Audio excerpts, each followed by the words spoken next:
Assalamu alaikum wa rahmatullahi wa barakatuh. This is the fourth video of Chapter 11, Work and Energy. This is the second part of this lesson.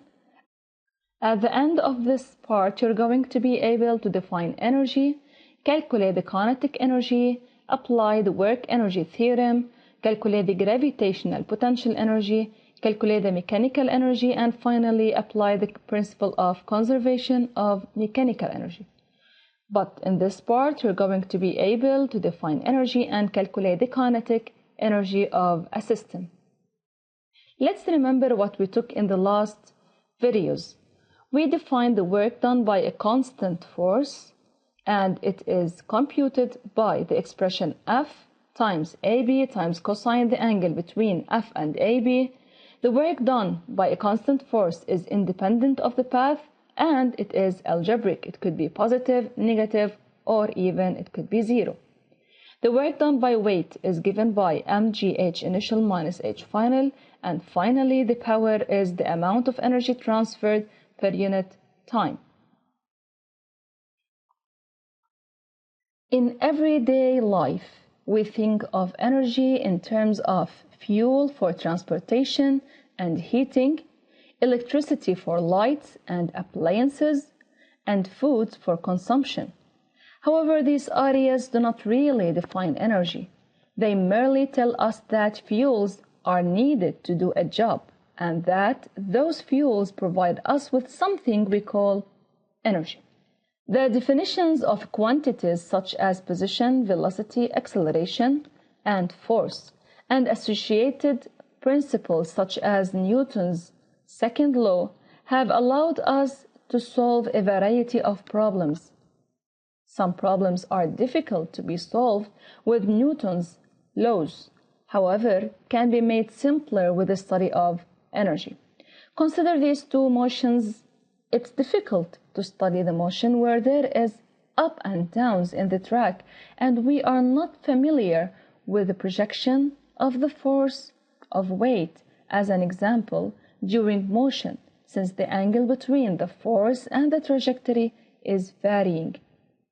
We need details to solve it. The energy approach to describing motion is useful. We shall describe techniques for treating such situations with the help of an important concept called conservation of energy.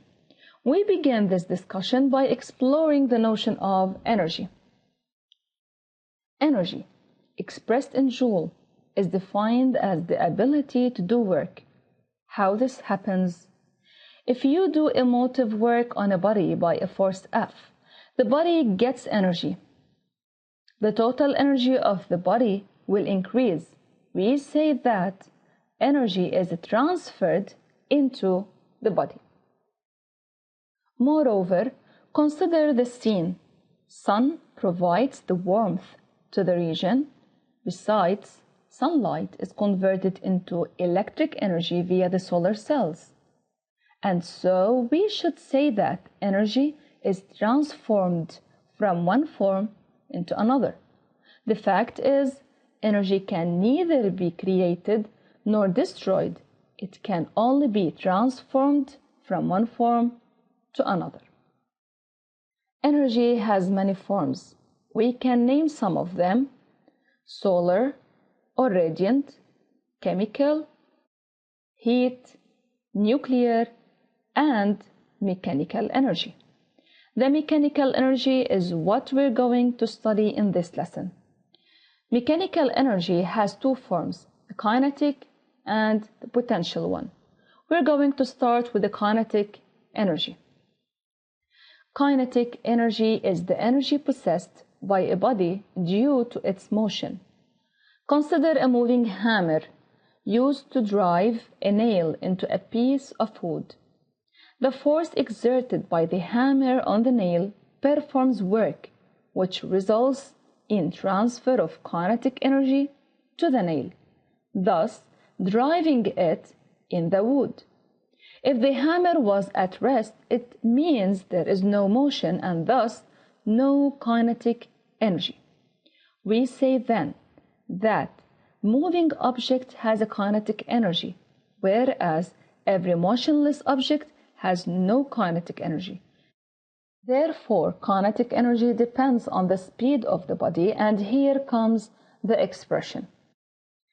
Ke equals to half mv squared, such that Ke represents the kinetic energy, m means mass, v means the velocity.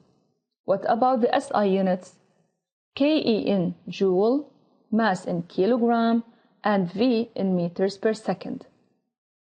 We can see that m and v squared are positive, so kinetic energy is positive all the time. Let's discuss this example. Consider we have a motorcycle race. Calculate the kinetic energy at A possessed by the system, motorcycle, and the man in each of the following cases. Knowing that the mass of the cyclist and the man as one system is 250 kilograms. The system at A is at rest. It means V at A is 0, and thus the kinetic energy at A is 0. Second case, the cyclists start to move.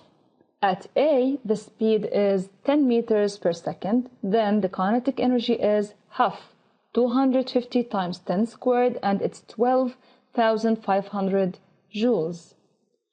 Third case, what if the speed at A becomes 20 meters per second? Will the kinetic energy be doubled? Let's see. The kinetic energy in this case is half m VA squared. Now, replacing VA by 20, the answer becomes 50,000 joules, and it's not equal to 2 times 12,500 joules, which we have found in the previous part. Then it's clear that the faster the object moves, the more the kinetic energy it has. But kinetic energy is not directly proportional to the speed v, but to v squared, unlike its relation with the mass, which is evident that they are proportional to each other. Let's see how this comes. To prove the proportionality, let's ask this question. Which one may hurt the sign more if bumped up against it?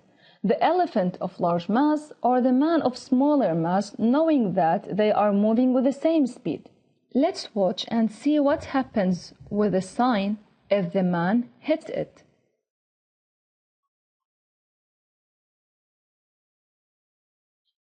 Then it's not that much, and the sign didn't fall down. Now, what about being hit with the elephant? What do you think? Keep in mind that they are moving with the same speed. It's clear that the elephant of more mass hurts more with the same speed. That is because the kinetic energy of the elephant is more than that of the man.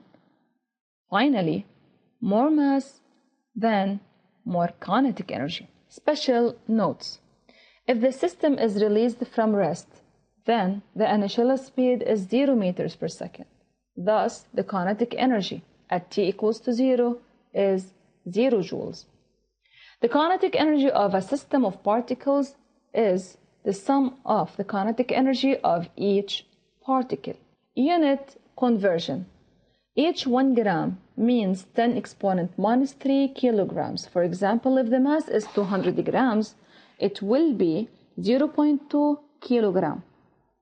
Besides, 1 kilometers per hour is 1 over 3.6 meters per second. For example, if I have 100 kilometers per hour, then the answer is 27.77 meters per second by dividing the 100 by 3.6.